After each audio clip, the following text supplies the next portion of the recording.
యేసుక్రీస్తు నామమున అందరికీ శుభములు తెలుపుచు వాక్యం ధ్యానించుకుందాం. సమూయేలు మొదటి గ్రంథము 16వ అధ్యాయము 12-13 వచనములు చదువుకుందాము. సమూయేలు మొదటి గ్రంథము 16వ అధ్యాయము 12-13 వచనములు. అతడు వాని పిలువనంపించి లోపలికి తోడుకొని వచ్చెను. అతడు ఎర్రని వాడును, చక్కని నేత్రములు కలవాడును, చూచుటకు సుందరుడైన వాడునై ఉండెను. అతడు రాగానే, నేను కోరుకున్నవాడు ఇతడే, నీవు లేచి వానిని అభిషేకించుమని యెహోవా సెలవీయగా, సమూయేలు తైలపు కొమ్మును తీసి వాని సహోదరుల ఎదుట వానికి అభిషేకము చేసెను. నాటి నుండి యెహోవా ఆత్మ దావీదు మీదికి బలముగా వచ్చెను. తరువాత సమూయేలు లేచి రామాకు వెళ్ళిపోయాను. ఇక్కడ ఈరోజు మనం చెప్పుకుంటున్నటువంటి అంశము, నేను కోరుకున్నవాడు ఇతడే, నేను కోరుకున్నవాడు ఇతడే. అంటే దేవుడు మనల్ని ఎప్పుడు ఎలా కోరుకుంటాడో తెలియదు. మన పట్ల కూడా అదే మాటని దేవుడు చెప్తున్నాడు. నేను కోరుకున్నది నీవే అని కూడా మనతో వ్యక్తిగతంగా మాట్లాడొచ్చు. ఇక్కడ సమూయేలుకి దేవుడు చెప్తున్నటువంటి మాట, నీ వెళ్ళు అంటే. సమూయేలు ఎందుకు బాధపడుతున్నాడు, ఎందుకు నొచ్చుకుంటున్నాడు, ఎందుకు ఏడుస్తున్నాడు, ఎందుకు ప్రలాపిస్తున్నాడు అని మనం చూస్తే 16వ అధ్యాయం మొదటి భాగంలో చూస్తే, ఇశ్రాయేలీయుల మీద రాజుగా ఉండకుండా నేను విసర్జించిన సౌలును గూర్చి నీవెంతకాలము దుఃఖింతువు, నీ కొమ్మును తైలముతో నింపుము, బెత్లెహేమీయుడైన యెషై యొద్దకు నేను నిన్ను పంపుచున్నాను, అతని కుమారులలో ఒకరిని రాజుగా నియమింతును.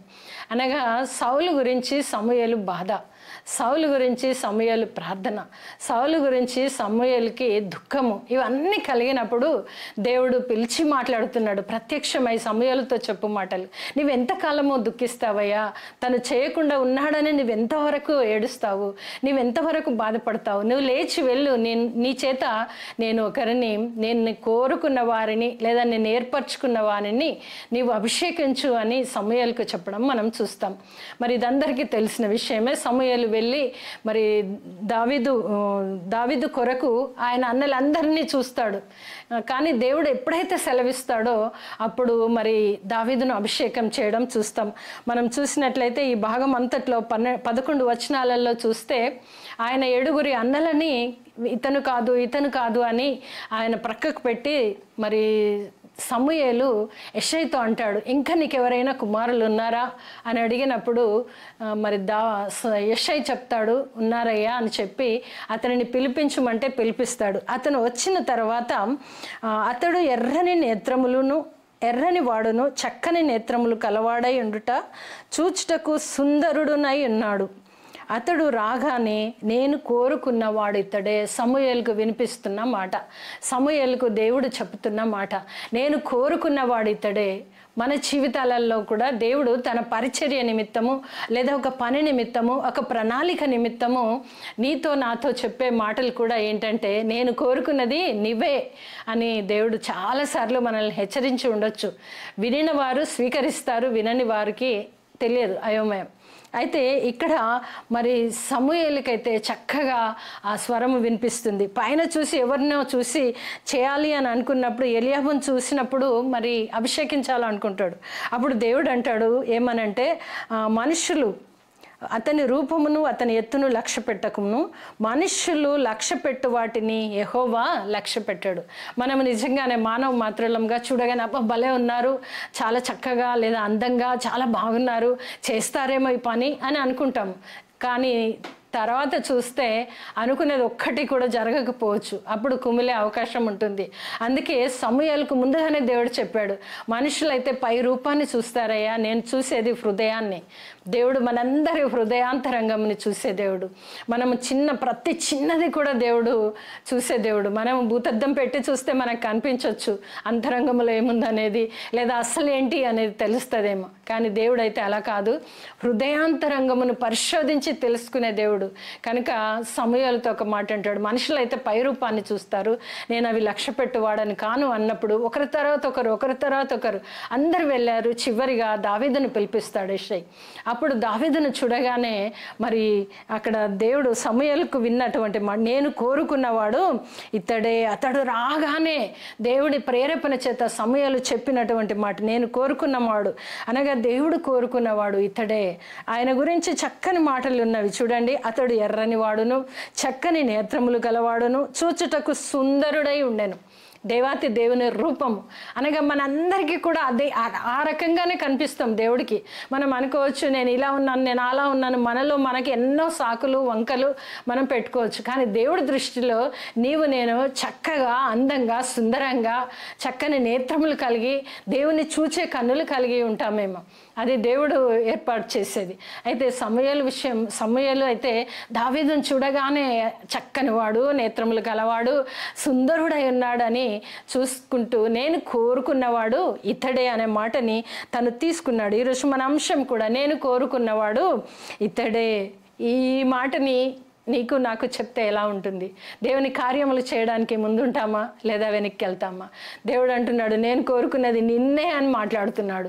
కనుక ఆ రోజు దావీదును అన్నాడు, ఈరోజు నిన్ను నన్ను కూడా దేవుడు ఏర్పాటు చేసుకుంటున్నాడు. తరం వెంబడి తరము గతించిపోయినప్పుడు దేవుడు తరం వెంబడి తరం ఒకరిని లేపి నిలబెట్టుకుంటాడు తన పరిచర్యార్థమై. అలాగే ఇక్కడ చూస్తే మనము దావీదును మరి సమూయేలు అభిషేకం చేయడం మనం ఇక్కడ చూస్తాం. నేను కోరుకున్నవాడు ఇతడే, నీవు లేచి వానిని అభిషేకించుమని యెహోవా సమూయేలుకు సెలవీయగా సమూయేలు తైలపు కొమ్మును తీసి వాని సహోదరుల ఎదుట వానికి అభిషేకము చేశాను. మరి సమూయేలు దావీదును అభిషేకం చేసినట్టు వింటాం. మరి సమూయేలు సౌలు విషయము ఏడుస్తున్నాడు, దుఃఖిస్తున్నాడు. అప్పుడు దేవుడే అడుగుతున్నాడు, ఏంటయ్యా సమూయేలు నువ్వు ఎందుకు ఏడుస్తున్నావు? నీవు లేచి వెళ్ళు, నువ్వు దావీదును అభిషేకం చేయాలి, నువ్వు బయలుదేరు, ఎంతవరకు ఏడుస్తూ దుఃఖిస్తూ ఉంటావు అనేసి దేవుడే మరి సమూయేలుతో చెప్పడం. సమూయేలు తన తైలపు కొమ్ముతో అభిషేకించడానికి యెషై గారి ఇంటికి రావడం, తన 7 కుమారులను చూడడం, చివరివాడు ఉన్నాడు అని అతన్ని పిలవడం. మరలా ఆ తర్వాత అతను రాగానే దావీదు రాగానే దావీదుని గురించిన వర్ణన కూడా మనకు కనిపిస్తుంది. చివరిగా ఒక మాట, నేను కోరుకున్నవాడు ఇతడే, వాడిని అభిషేకము చేయమని చెప్పినప్పుడు అందరి సహోదరుల ఎదుట, తన తండ్రి తల్లి ఎదుట కూడా ఇతనిని దావీదును అభిషేకించినట్లుగా మనం చూస్తాం. మరి చూడండి, గొర్రెల కాపరి అయినటువంటి ఆ దావీదు, పొలములో నుండి వచ్చినటువంటి ఆ దావీదును రాజుగా దేవుడు ఎన్నుకున్నాడు. నేను కోరుకున్నవాడు ఇతడే అంటున్నాడు. ఈరోజు నీతో నాతో కూడా మనం ఇంత దీనాతి దీనమైన స్థితిలో ఉన్నాము, ఇలాంటి పని చేస్తున్నాము, దేవునికి నేనంటే ఇష్టమా అని డౌట్ రావచ్చు. కానీ దేవుడు ఎక్కడి నుండి తీసుకొచ్చాడు? పొలములో చెట్ల క్రింద లేదా గొర్రెలను మేపుకుంటూ ఆ గొర్రెల వెంబడి చిన్న కర్ర పట్టుకొని లేదా ఎండకి ఆ చెట్టు నీడన కూర్చునేవాడు, లేదా ఒక ఏదో బండ మీద కూర్చునేవాడు, అలా ఉన్నవాడిని తీసుకొచ్చి ఒక రాజుగా అభిషేకము చేశాడు. అందులో ఏమంటున్నాను, నేను కోరుకున్నవాడు ఇతడే. నా జీవితం ఎలా ఉంది? ఒకసారి మనం కూడా పరీక్షించుకోవాలి. నేను పనికొస్తానా అని అనుకోవద్దు. కానీ దేవుని చిత్తం అయితే అందులో నువ్వు నేను పాత్రలుగా, పనికి వచ్చే పాత్రలుగా దేవుడు తీర్చిదిద్దుతాడు. మరి దావీదును అలాగే ఎన్నుకున్నాడు, దావీదును అభిషేకించాడు. అప్పటి నుండి ఏం జరిగిందంట, అభిషేకించెను. ఆనాటి నుండి యెహోవా ఆత్మ దావీదు మీదికి బలముగా దిగి వచ్చాను. దేవుని ఆత్మ చేత నింపబడినాడు. అభిషేకించాడు సమూయేలు, కానీ ఆత్మ చేత దేవుడు ఆయనను నింపాడు. దేవుని ఆత్మ చేత, దేవుని బలము చేత దావీదుని నింపి ఒక మంచి రాజుగా వాడుకోవడానికి దైవ సంకల్పం అయి ఉంటున్నది. కనుక నేను కోరుకున్నవాడు ఇతడే. దేవుడు నిన్ను నన్ను చూచినప్పుడు కూడా ఈ మాట రావాలి. నీ జీవితములలో మన ప్రవర్తనను బట్టి, మన క్రియలను బట్టి, మన మాటలను బట్టి దేవుడు నిన్ను నన్ను నేను కోరుకున్నది నీవే అని చెప్పే రీతిగా నేను ఎదగాల్సినటువంటి అవసరం ఎంతైనా ఉంది. ఎందుకంటే దావీదు ఇంట్లో పెరగలేదు, అడవిలో గొర్రెల కాపరిగా ఉన్నాడు. కానీ దేవుడు ఆయనని ఏర్పాటు చేసుకున్నాడు, ఆయనను కోరుకున్నాడు. రాజుగా అభిషేకించటానికి సమూయేలుని సిద్ధపరిచినట్టుగా మనము చూస్తుంటున్నాం. అలాగే చూస్తే 13వ అధ్యాయంలో 14వ వచనం చూద్దాం. 13వ అధ్యాయము సమూయేలు మొదటి గ్రంథము 13వ అధ్యాయము 14వ వచనం చూస్తే, యెహోవా తన చిత్తానుసారమైన మనసు గల ఒకనిని కనుగొని ఉన్నాడు. యెహోవా తన చిత్తానుసారంగా, నువ్వెక్కడైనా ఉండొచ్చు, దేవుని చిత్తానుసారంగా నీవు నడిచినట్లయితే దైవ చిత్తానుసారంగా దేవుడు నిన్ను నన్ను కనుగొంటాడు. దావీదును అలాగే కనుగొన్నాడు. ఆయన అరణ్యంలో ఉన్నాడు, ఆయన గొర్రెలను మేపుతున్నాడు, దావీదును అక్కడ కనుగొన్నాడు. దేవుడు కనుగొన్నటువంటి వ్యక్తిగా మనము దావీదును చూస్తుంటున్నాం. ఆయనను అభిషేకించటానికి ఇంకొకరిని వాడుకున్నట్లుగా, సమూయేలు ప్రవక్తను వాడుకున్నట్లుగా కూడా నీవు నేను చూస్తుంటున్నాం. అందుగురించే తన చిత్తానుసారమైన మనస్సు గల ఒకరిని, అనగా మన మనస్సు ఎలా ఉంది, దేవుని చిత్తానుసారంగా నీవు నేను నడిస్తే నిజంగానే దేవుడు అంటాడు, నేను కోరుకున్నది నిన్నే అని దేవుడు నిన్ను నన్ను పిలిచే దేవుడై ఉంటున్నాడు. అలాగే సమూయేలు మొదటి గ్రంథము 15వ అధ్యాయము 28వ వచనంలో కూడా ఒక మంచి మాటని మనము చూస్తాము. అప్పుడు సమూయేలు అతనితో ఇట్లా, నేడు యెహోవా ఇశ్రాయేలీల రాజ్యమును నీ చేతిలో నుండి లాగివేసి నీకంటే ఉత్తముడైన నీ పొరుగువానికి దానిని అప్పగించి ఉన్నాడు. సమూయేలు ముందు నుండి సౌలుకి చెప్తూనే ఉన్నాడు, హెచ్చరిస్తూనే ఉన్నాడు, దేవుని చిత్తానుసారంగా నడువు, లేదంటే నీ చేతిలో ఉన్న రాజ్యము అంతా కూడా లాగి తనకి చిత్తానుసారంగా ఎవరుంటారో వారి చేతుల్లో పెడతారు. నీతి న్యాయములకు కర్త మన దేవుడు కనుక నీవు నేను అలాగే ఉంటే దేవుడు అడవిలో నుండి తీసుకొచ్చి సింహాసనం మీద కూర్చోబెడతాడు. ఎందుకంటే దావీదు ఆ అరణ్యములో గొర్రెల కాపరి ఒక రాయి మీద కూర్చొని చక్కగా పాటలు పాడుతూ అక్కడ కూడా దేవుని చిత్తానుసారముగా దేవుని స్తుతిస్తూ గణపరుస్తున్నటువంటి దావీదును దేవుడు కనుగొని మరలా ఆయనను ఒక రాజుగా చేసినట్లు మనం చూస్తుంటున్నాం. కనుక నా జీవితాలలో మనం ఎలా ఉంటున్నాము.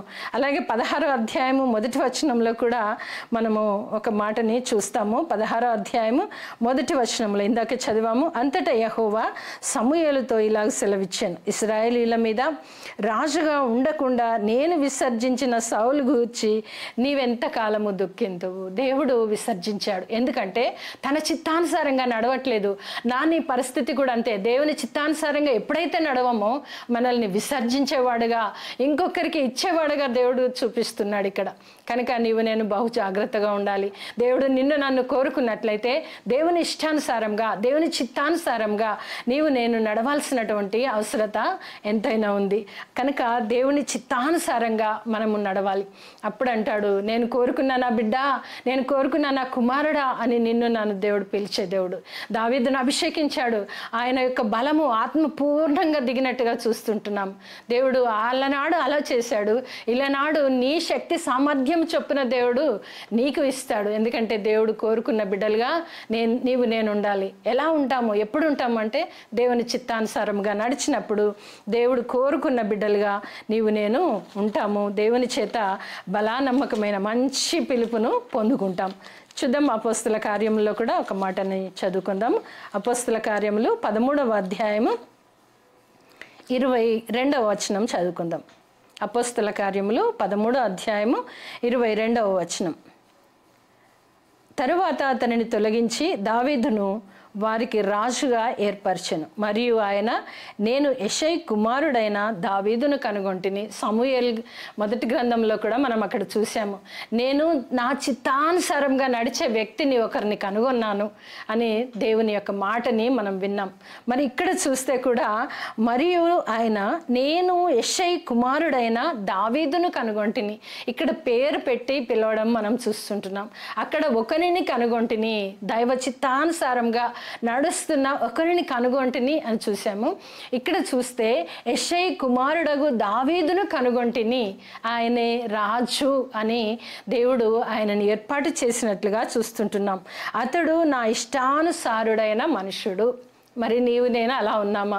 దేవుడు నిన్ను నన్ను కోరుకున్నట్లయితే, నేను కోరుకున్న వ్యక్తి ఇతడే అని చెప్పినట్లయితే దేవుని ఇష్టానుసారంగా ఉండాలి. ఎప్పుడు ఇష్టానుసారంగా ఉంటామంటే ఆయన చిత్తాన్ని మనము నెరవేర్చినప్పుడు, ఆయన చిత్తానుసారంగా మనము తిరిగినప్పుడు దేవునికి ఇష్టానుసారంగా ఉంటాము. దేవుడు అప్పుడు అంటాడు, నేను నిన్ను కోరుకున్నాను, నేను కోరుకున్నది నిన్నే అని దేవుడు నిన్ను నన్ను తన శక్తి చేత బలము చేత అభిషేకించి ఆశీర్వదించి తన పరిచర్యలో వాడుకుంటాడు. కనుక మనం చేయాల్సింది ఏంటంటే దేవునికి ఇష్టమైన పాత్రగా ఆయన చిత్తానుసారంగా నేను నడవాలి. అప్పుడే నేను కోరుకున్నది నిన్నే అని దేవుడు నాతో మాట్లాడతాడు. అంతేకాదు ఆ మాట మాత్రమే కాకుండా నా ఇష్టానుసారమైన మనుష్యుడు దగ్గర మీ పేర్లు పెట్టుకొని చూడండి, దేవునికి ఇష్టానుసారంగా ఉన్నానా నేను లేనా అని మనల్ని మనం పరీక్షించుకొని దేవునికి ఇష్టానుసారమైన జీవితం జీవిస్తూ దేవుడు కోరుకునే బిడ్డగా జీవించే కృప ప్రభు అయిన యేసుక్రీస్తు ద్వారా మనందరికీ కలుగును గాక. ఆమేన్.